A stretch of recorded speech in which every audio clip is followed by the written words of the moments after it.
Hello dear students, welcome to Krishna institute.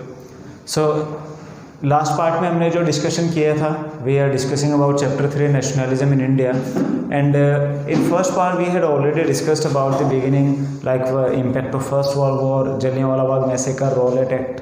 Okay, so हमने ख़त्म किया था आके 1919 में, ठीक है। सो खिलाफत मूवमेंट के बारे में भी आपको मैंने बताया था कुछ, ठीक है। Now we will discuss about non cooperation movement. Non cooperation movement, okay. So as in last video in and I told you that in many parts of North India, when some parts especially like in Gujranwala in Pakistan and in northern India part like Amritsar and some other parts, तो क्या हुआ कि बगावत जो थी वो ज़्यादा बढ़ गई। Even government use some brutal measures to control revolutionaries, okay. तो महात्मा गांधी ने जो सत्याग्रह थे वो अपने वापस ले लिए, because he want that must be in an organise manner. उनको लगा कि एक तो ऑर्गेनाइज मैनर में होना चाहिए सब कुछ।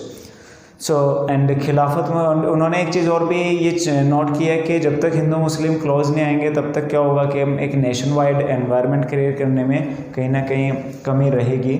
सो that's why they choose Khilafat movement as a weapon to get all communities together, ठीक है। खिलाफत मूवमेंट को उन्होंने इसीलिए सपोर्ट किया ताकि मुस्लिम्स के साथ भी एक कोऑर्डिनेशन बने और सभी मिल के नेशन वाइड हड़ताल में हिस्सा लेंगे, ठीक है। सो now they start working on non-cooperation movement, okay.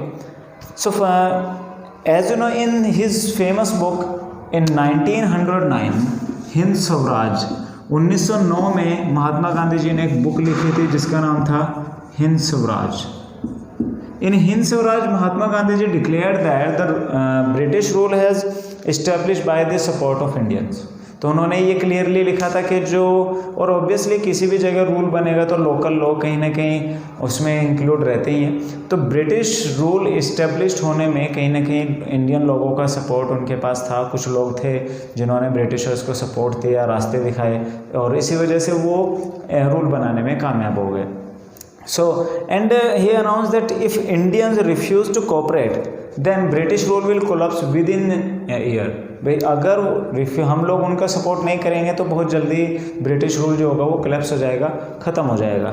So that's why he started and he started working on non-cooperation movement and he gave a proposal in Congress. उन्होंने कांग्रेस में अपना ये प्रपोजल दिया नॉन कोऑपरेशन मूवमेंट का, and he gave that in that proposal he said that the work will start with the surrender of titles। उन्होंने कहा कि सबसे जो हम स्टार्ट करेंगे कि जो लोगों को ब्रिटिशर्स की तरफ से टाइटल्स मिले हुए हैं वो टाइटल वापस दे दिए जाएंगे। Teachers and students and lawyer will boycott their law courts and schools, ठीक है।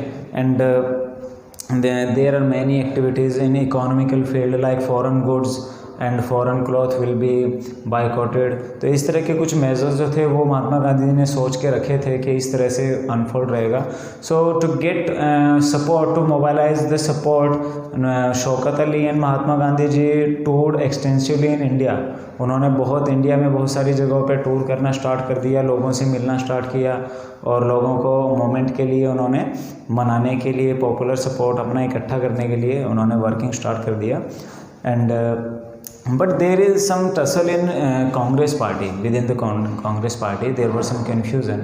कुछ लीडर्स जो थे वो कहीं ना कहीं उसमें कन्फ्यूज़न में थे। उनको लगता था that will create some violent measures, कि लोग जो होंगे वो जब सड़कों पे निकलेंगे तो पहले की तरह ही क्या होगा, फिर से वही वायलेंट अटैक्स होंगे और फिर से सरकार जो होगी वो ब्रूटल मेजर यूज़ करेगी। तो वो चाहते थे कि नॉन वायलेंट मेथड ही रहे, ठीक है। बट फाइनली दिसंबर 1920 में नागपुर जो सेशन हुआ था उस सेशन में कंप्रोमाइज़ हो गया सबके बीच में आपस में, और एक फाइनली नॉन कोऑपरेशन मूवमेंट का जो परफॉर्मा है वो तैयार हो गया।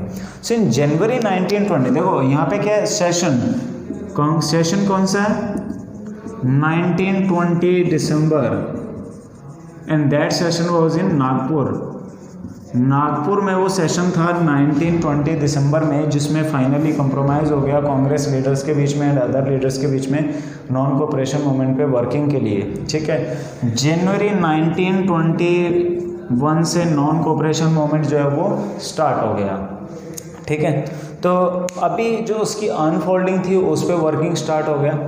Now how that movement start working, तो जैसे ही मूवमेंट स्टार्ट हुआ people started their because in many parts, because different kind of people were taking non cooperation movement in different way, तो अभी उन्होंने क्या किया कि अलग अलग वे में वो उसको ले रहे थे। ठीक है, so we are discussing first of all according to town. Okay, now the movement in towns. देखो ऑब्वियसली गांवों में सिचुएशन अलग रहती है, शहरों में सिचुएशन अलग रहती है। ठीक है, and specially at the time the people who were protesting against Britisher, most of them were belong to middle class. तो ज़्यादातर मिडिल क्लास के लोग उस टाइम पे प्रोटेस्ट में हिस्सा लेते थे। ठीक है, so when movement started, now as according to proposal, many people returned their titles, surrendered their titles, and teachers and student left their school. उन्होंने स्कूल छोड़ दिए, रिज़ाइन कर दिया टीचर्स ने, and many council elections were boycotted. हालांकि कांग्रेस में पहले यही कन्फ्यूज़न था, because Mahatma Gandhi said that we will boycott council elections. तो नवंबर 1920 में उस टाइम काउंसिल इलेक्शन होने थे, तो उसके बिकॉज कांग्रेस को लगता था ये एक अच्छा अपॉर्चुनिटी है पावर में आने का, then we can make pressure on British government to form some favourable policies. But Mahatma Gandhi चाहते थे कि नहीं, हम लोग उसका बाइकआउट करेंगे। ठीक है, तो फाइनली यही हुआ, बाइकआउट हुआ in most of the provinces except Madras. सिर्फ मद्रास में क्या हुआ, in Madras there was a party, Justice Party। ठीक है, मद्रास में एक जस्टिस पार्टी थी जो कि एक नॉन ब्राह्मण्स पार्टी थी। तो उन्होंने इस बाइकआउट में हिस्सा नहीं लिया, उन्होंने इलेक्शन में हिस्सा लिया because they thought that this is the only way to come in power, as they usually didn't have some we can say opportunities okay to come in power. उनके पास कुछ ज़्यादा पहले अपॉर्चुनिटी आई नहीं थी पावर में आने की, तो उनको लगा ये एक अच्छा अपॉर्चुनिटी है, पावर में आएंगे। जो पहले सिर्फ ब्राह्मण्स तक ही पावर लिमिटेड थी, वो नॉन ब्राह्मण्स को पावर लेने का यही एक ज़रिया है। दैट्स वाई उन्होंने क्या किया कि उन्होंने बाइकआउट नहीं किया काउंसिल इलेक्शन का। तो मद्रास में जस्टिस पार्टी ने इलेक्शन में हिस्सा लिया। ठीक है, तो इफेक्ट जो था नॉन कोऑपरेशन मूवमेंट का वो स्टार्ट हो गया। Now people start boycotting foreign goods, foreign clothes. लोगों ने फॉरेन गुड्स एंड क्लॉथ्स का प्रोटेस्ट किया एंड शॉप्स वर पिकेटेड। ठीक है, तो आप लोग इसमें क्या करेंगे, हम इसमें पॉइंट्स बना सकते हैं। ओके, तो like first of all like foreign goods were boycotted,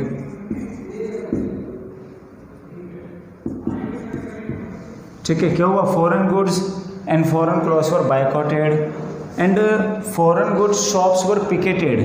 ठीक है, liquor shops were picketed.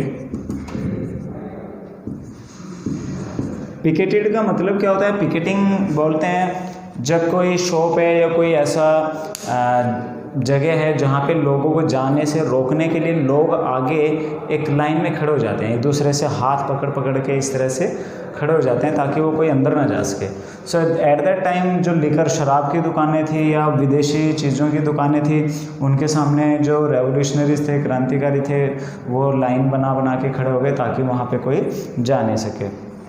Okay, and so these were the this was the unfolding of non-cooperation movement. Okay, so now it has some socially boycotting and it has some economic effect also. कुछ economic effect भी थे, like जैसे अभी हमने किया foreign goods and liquor shops and foreign clothes were boycotted, उनको boycott किया. So that's why the import, अभी क्या है कि at that time most of the goods were coming from England, ज़्यादातर चीज़ें इंग्लैंड से आती थी. ठीक है. So specially foreign cloth, cotton, ये उनका एक मेन आइटम था. So due to we can say that opposition in between 1921 and 1922, within 1 year, the import, simply we can say the trade of British goods had, or we can say cut down from 102 crore to 57 crore. Okay. क्या हुआ, major impact देखने को मिले. जो Britishers का cotton trade था उसी पे इतना मेजर इम्पैक्ट आया कि 102 करोड़ से 57 करोड़ का उनका जो कारोबार था वो रह गया. In many parts many merchants and trader refuse to trade with Britishers. उन्होंने क्या किया, ब्रिटिशर्स के साथ ट्रेड करने से मना कर दिया. So that also gave some negative impact on the British trade. उससे पहले वर्ल्ड वॉर के टाइम पे भी ब्रिटिश ट्रेड बहुत इफेक्ट हुआ था. एंड वर्ल्ड वॉर ख़त्म होने के एकदम बाद जो नॉन कोऑपरेशन मूवमेंट है उसकी वजह से ब्रिटिश ट्रेड को हिट लग गया. सो इन हिट्स की वजह से जो ब्रिटिशर्स का ट्रेड था वो काफ़ी अफेक्ट हो गया. Okay. And due to increase in demand of foreign cloth and foreign item, now Indian handloom was went up because revolutionary specially Mahatma Gandhi ji urge to people to use khadi. Mahatma Gandhi ji ने क्या किया, फॉरेन क्लॉथ का एक अल्टरनेट चाहिए था. तो वो अल्टरनेट क्या था, खादी कपड़ा. वो कहते थे कि हर आदमी को डेली चरखा काटना चाहिए, कपड़ा बनाना चाहिए, कम से कम अपना तो बना ही लेना चाहिए. तो खादी पहनेंगे तो हम लोग क्या है कि जो ब्रिटिशर्स के कपड़े हैं उस पर हम लोग डिपेंड नहीं रहेंगे. ठीक है. तो खादी को बहुत प्रमोट किया. But there were some problem also. अब प्रॉब्लम क्या था, as we had discussed, teachers resign from government school, student left their schools and lawyers boycotted their law courts, and the people who gets titles from British government, they surrendered their title. Foreign goods was boycotted. But we had some problem. हमने क्या किया, जो कपड़ा हमने boycott किया था, मिल made, British मिल made जो कपड़ा बाइकआउट कर रहे थे हम लोग, उसके अल्टरनेट में क्या अवेलेबल था, khadi. But khadi was costly in comparison to British goods. जो ब्रिटिश कपड़ा था उसके कंपैरिजन में खादी बहुत महंगा पड़ता था. So poor person can not afford that. तो पुअर पर्सन के बस से बाहर था वो. दैट्स वाई उन्होंने कुछ टाइम बाद ही वो अगेन खादी से ब्रिटिश क्लॉथ पर ही स्विच कर गए. Second, teachers and student left their schools. अब स्कूल उन्होंने छोड़ दिए. But we had no institutional setup in alteration. हमारे पास उसके ऑप्शनल में हमारे पास कोई ऐसा स्कूल सिस्टम डेवलप हम नहीं कर पाए थे. So we had no institutional setup. ठीक है. So that's why again they trickling back to school. अब वो दोबारा फिर से स्कूल जाना स्टार्ट कर दिया उन्होंने.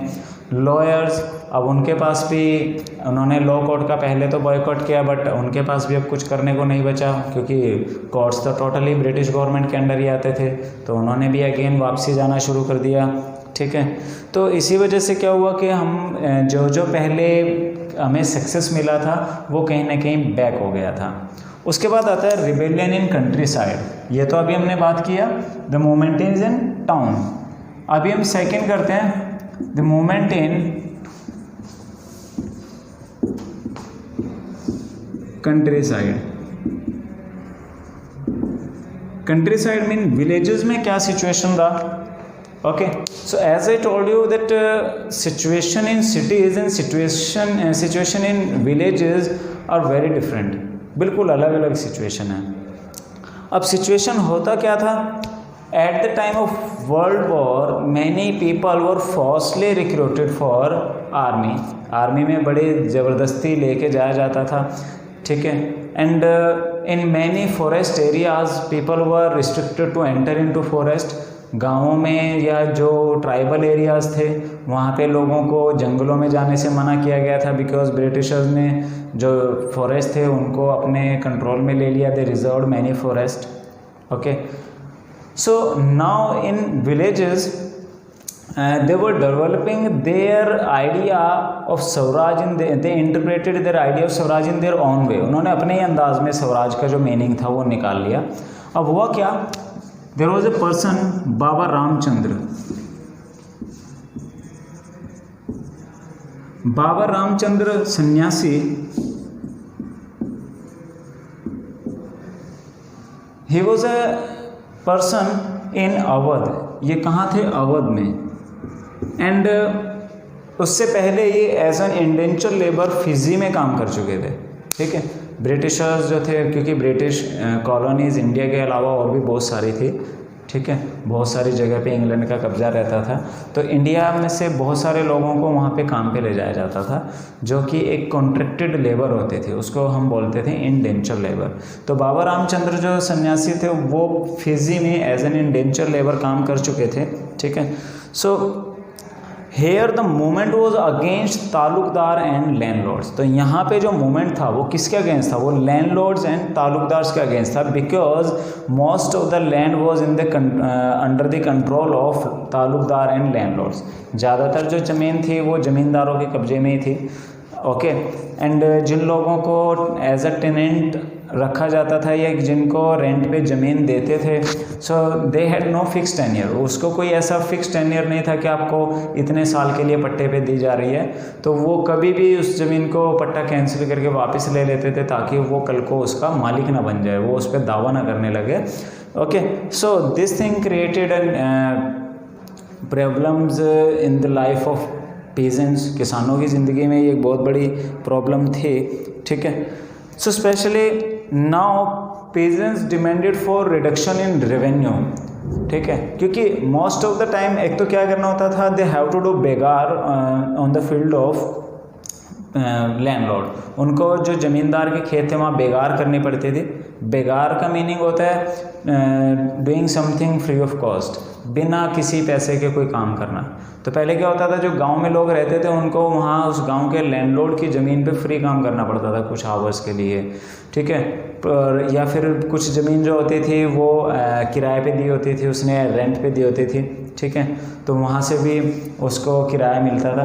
So now pageants demanded for reduction in revenue. वो चाहते थे कि टैक्स में कहीं ना कहीं कमी होनी चाहिए, अबोलिशन ऑफ बेगार ख़त्म होना चाहिए, because that was an we can say inhuman activity. कोई अच्छी बात नहीं थी, फ्री में किसी से काम कराना अच्छी बात नहीं होती। And socially boycott of oppressor landlords. ठीक है, जो ऑपरेसर यानी जुर्म करने वाले लैंडलॉर्ड थे उनका वो सोशली बायकॉट करेंगे। सो नाउ इन मैनी पंचायत्स नाई धोबी बंद वाज ऑल्सो ऑर्गेनाइज्ड। नाई धोबी बंद, ठीक है, व्हाट इज़ नाई धोबी बंद। पहले विलेजेस में क्या होता था कि धोबी लोग ही कपड़ा धोते थे, नाई लोग ही बाल काटते थे, कास्ट वाइज वर्किंग रहती थी। और वो लोग क्या करते थे, गांव में फ्री काम करना पड़ता था, बट जब फसल कटती थी तो उस टाइम पे उनको फसलों में शेयर मिलता था, हिस्सा मिलता था उनको, कुछ जगह पे कैश में मिलता था उनको। ठीक है, तो बट लैंडलॉर्ड को सर्विस जो दी जाती थी वो ज़्यादातर फ्री रहती थी। सो नाई धोबी बंद now washermen and barbers they also boycotted those oppressor landlords। उन्होंने भी उनका काम करने से मना कर दिया। ठीक है, वो उनके यहाँ काम करने नहीं जाते थे। ठीक है, सो एंड जवाहरलाल नेहरू टूर्ड इन अवध। अवध में क्या हुआ कि बाबा रामचंद्र के साथ साथ जवाहरलाल नेहरू जी भी थे, वो भी क्या किया, उन्होंने भी टूर किया और उन्होंने वहाँ पे एक ऑर्गेनाइजेशन बनाई, अवध किसान सभा। ओके, सो हम लोग इसको AW से भी लिखते हैं और इसे आप किसी भी तरह लिख सकते हैं, आप AWA से भी लिख सकते हैं, अवध। ठीक है, Awadh Kisan Sabha was established by Pandit Jawaharlal Nehru. Okay, so that was soon popularised, बहुत जल्दी वो पॉपुलर हो गई and even within some days 300 branches were setup, 300 branch उसकी बहुत ही जल्दी सेटअप हो गई, बहुत जल्दी उसकी बन गई। So Baba Ramchandra Das and Jawaharlal Nehru they toured in Awadh and they mobilized the support of peasants for their non-cooperation movement. Okay, but now mainly they were fighting against Talukdar. अभी गांव के लोगों को इतना नॉलेज नहीं था, वो नॉन कोऑपरेशन के लिए कम और अपने हिसाब से ज़्यादा लड़ रहे थे, तो उनकी मेन लड़ाई वो उन्होंने किसके अगेंस्ट मानी हुई थी? Against taluqdar and landlords. So when Mahatma Gandhi launched this non cooperation movement और people start fighting against britishers, but उनके यहाँ तो main problem taluqdar and landlord ही, जमींदारी थे। So now people became aggressive and on the name of Mahatma Gandhi some rumours were there that ऐसी अफवाहें थी या कुछ लोगों ने अपने लोगों को इस तरह के मैसेज कन्वे किए कि महात्मा गांधी जी ने कहा कि जो लैंड है वो गरीबों को दी जाएगी एंड ये तालुकदार के से कोई टैक्स नहीं देना, तो लोगों ने टैक्स देने से मना कर दिया। ठीक है, कुछ लोगों ने तालुकदार एंड लैंडलॉर्ड की जो ज़मीन थी उनको अपने कंट्रोल में ही लेने की कोशिश वो करने लगे। ठीक है, सो उन्होंने क्या किया, वो अपने जो आइडियाज़ थे महात्मा गांधी जी के नाम पे उनको सही ठहराने की कोशिश में थे, ताकि लोग ज़्यादा से ज़्यादा तालुकदार एंड लैंडलॉर्ड्स के अगेंस्ट जो है वो प्रोटेस्ट करें। ठीक है, तो इसी वजह से there were many attacks on taluqdar and landlords house, बहुत सारे तालुकदार और ज़मींदारों के घरों पे हमले भी हुए and they looted the markets, उन्होंने बाज़ार लूट लिए, उन्होंने जो गवर्नमेंट बिल्डिंग्स हैं उन पे आग लगा दिया या उनमें भी उन्होंने बहुत सारे ऐसे नुकसान जो थे वो किए। ओके, नाउ ट्राइबल पीपल, अभी जो हमने बात की वो गाँवों में की है, अभी हम बात करते हैं ट्राइबल पीपल्स की। Tribal people, so as peasants and farmers interpreted the idea of Swaraj in their way, so same here tribal people also interpreted their idea in their own way, उन्होंने भी अपने तरीके से निकाल लिया। अब specially in Gudem hills, Gudem hills जो है वो आंध्र प्रदेश के इलाकों में थी। So in Gudem hills in Andhra Pradesh, here people start guerrilla war against britishers. उन्होंने क्या किया ब्रिटिशर्स के, क्योंकि अभी मैंने आपको बताया tribal people were restricted to enter into the forest, उनको गांव के या उनके जो जंगल थे वहाँ उनको एंटर करने से मना कर दिया। Now they can not collect fuel woods, वो वहाँ से लकड़ियाँ भी नहीं उठा सकते थे। They can not collect fruit from there, वहाँ से फल भी नहीं ले सकते थे, या कोई हर्ब्स वगैरह हैं वो भी नहीं ले सकते थे वहाँ से। Okay, so this thing create a major problem in their life and their livelihood. उनकी ज़िंदगी में बहुत बड़ी समस्या पैदा हो गई, उनके जो खाने कमाने का जरिया था वो इफेक्ट हो गया। ठीक है, सो वो बहुत इस वजह से this enraged anger among tribals, तो इस वजह से लोगों में बहुत गुस्सा था इसके रिगार्डिंग। ओके, तो ये उनको एक बहुत गुस्सा वो पहले से ही थे। नॉन कोऑपरेशन के टाइम पे उनको क्या मिला, एक सपोर्ट मिल गया, जिसको हम कहें कि एक हिडन सा सपोर्ट उनके अंदर आ गया। तो उन्होंने क्या किया, गुरिल्ला वार स्टार्ट किया। गुरिल्ला वार होता है पहाड़ी इलाकों में लोग पेड़ों पे छिपे रहते हैं या चट्टानों के पीछे छिपे रहते हैं। जैसे ही सोल्जर आते हैं दूसरी आर्मी के या दूसरी पलटनें आती हैं तो उनको वो पीछे से हमला करके मार देते हैं। ठीक है, तो इसको हम गुरिल्ला वार कहते हैं। So they started guerrilla war and they killed many people, many official, many British soldier also। या वो जो भी वहाँ आता था वो उसको कहीं ना कहीं नुकसान करते थे। So because they announced a revolt against British, उन्होंने ब्रिटिशर्स के अगेंस्ट जो था वो एक रिवोल्ट घोषित कर दिया था। और वहाँ एक और पर्सन थे, Alluri Sitaram Raju.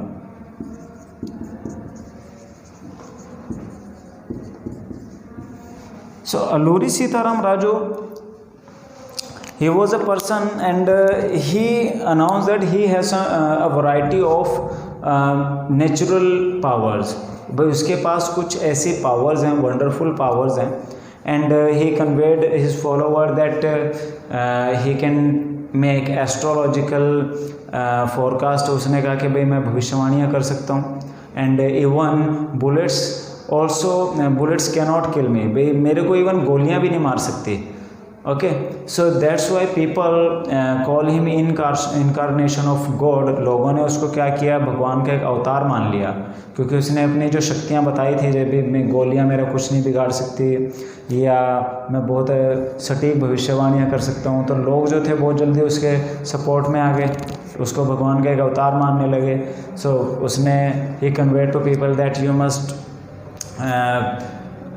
Must not use liquor and other item, भाई आपको शराब नहीं पीना चाहिए, एंड इस तरह के कुछ उसने wear khadi, okay, and gave up drinking, भाई आप खादी पहनो, शराब छोड़ दो।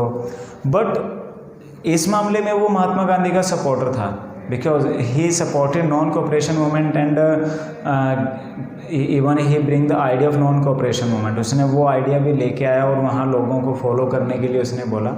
बट एक पॉइंट पे वो महात्मा गांधी जी के साथ नहीं था, on the base of violence and non violence, because Mahatma Gandhi ji said clearly that non violence is a method, भाई अहिंसा एक तरीका है जिससे हम ऑपरेसर को झुका सकते हैं। बट यहाँ अल्लूरी सीताराम राजू थोड़ा डिफरेंट था। उसने क्या बोला, वो बोलता था कि we have to use force, swaraj can come by the use of force not non violence. वो कहता था कि अगर स्वराज लाना है तो फोर्स का यूज़ करना पड़ेगा, पावर यूज़ करनी पड़ेगी, बिना पावर के नहीं आएगा, ठीक है।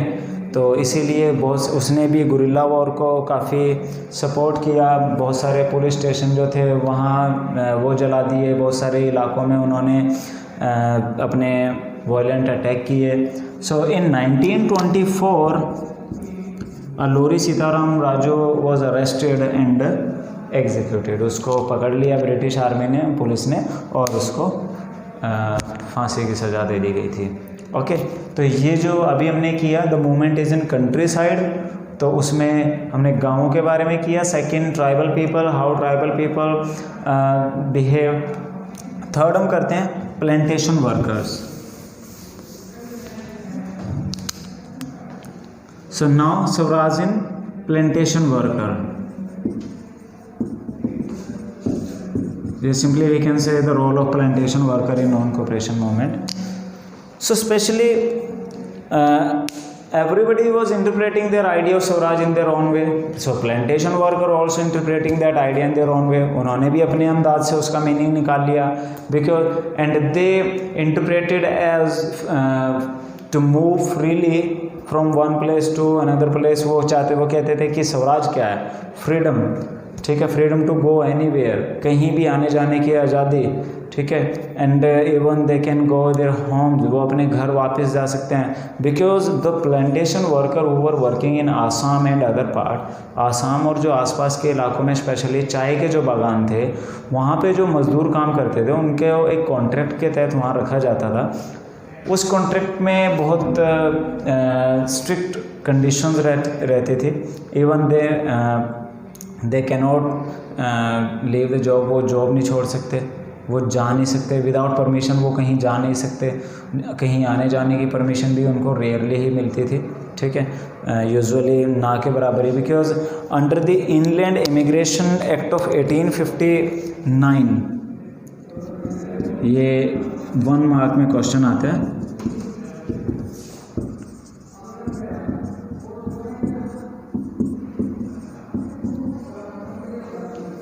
ओके। सो ये एक्ट ब्रिटिश गवर्नमेंट ने पास किया था, inland immigration act 1859। So now plantation worker cannot move और cannot go to their home, और we can say they cannot go anywhere without permission, बिना परमिशन के वो कहीं जा ही नहीं सकते थे या गार्डन छोड़ ही नहीं सकते थे, ठीक है। So when non cooperation movement was started, जब नॉन कोऑपरेशन मूवमेंट स्टार्ट हुआ, असहयोग आंदोलन स्टार्ट हुआ, so plantation workers left their area and उन्होंने क्या किया, लेफ्ट द गार्डन्स, उन्होंने बागान छोड़ के वो अपने घर जाने के लिए निकल पड़े। उनको लगा कि उन्होंने उसको उसी तरह से इंटरप्रेट कर लिया। बट ड्यू टू हड़ताल ऑफ स्टीम्स एंड रेलवे, क्या हुआ था कि अनलकीली वो निकल तो गए बट अपने घर तक नहीं पहुंच पाए, क्योंकि जो स्टीमर्स थे या रेलवे थी उसकी हड़ताल की वजह से वो रास्ते में ही फंस गए। And police arrested all persons and brutally beaten up, police ने क्या किया, सबको घेर लिया, पकड़ लिया और उनको बुरी तरीके से मारा गया। ठीक है, तो ये क्या है, this is the role of countryside people, tribal people, plantation worker in non cooperation movement. Okay guys, now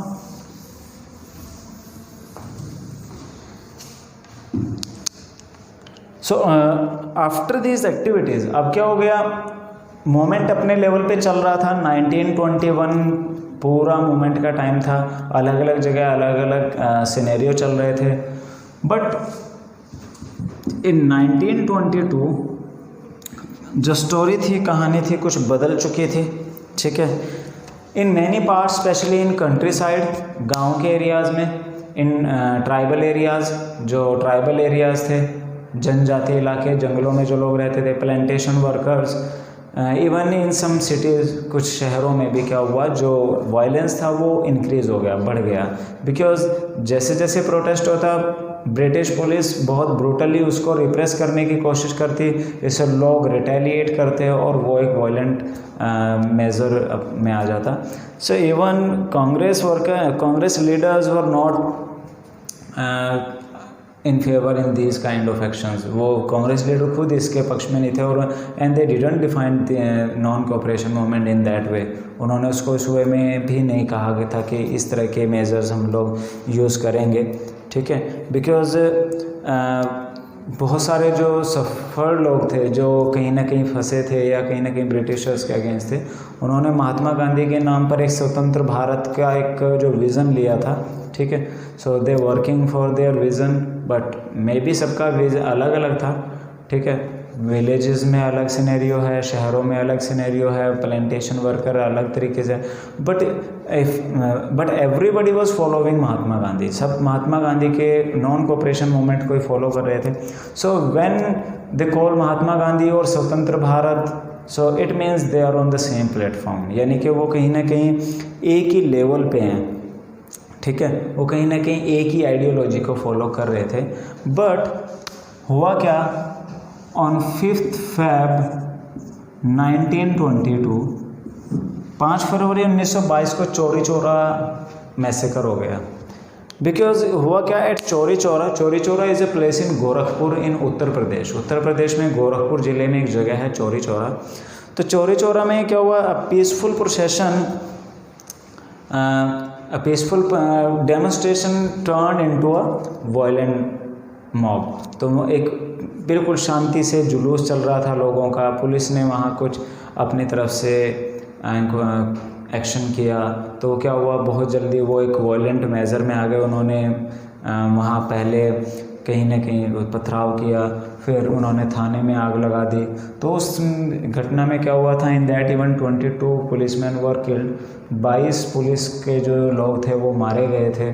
ठीक है, और इसी वजह से महात्मा गांधी जी ने क्या किया, जब उन्होंने देखा कि वायलेंस बढ़ता जा रहा है मूवमेंट में, so now he decided to call off the movement. उन्होंने डिसीज़न लिया कि वो मूवमेंट को बंद कर रहे हैं, बिकॉज वो चाहते थे कि for next movement we will prepare our nation people. भाई हम पहले अपने लोगों को, अपने देश के लोगों को एक तरह का ट्रेंड करेंगे मूवमेंट के लिए, because we want mass agitation. हमें जन आंदोलन बनाना है, ज़्यादा से ज़्यादा लोगों का एक जन समूह ब्रिटिशर के अगेंस्ट होना चाहिए, वायलेंस नहीं होना चाहिए।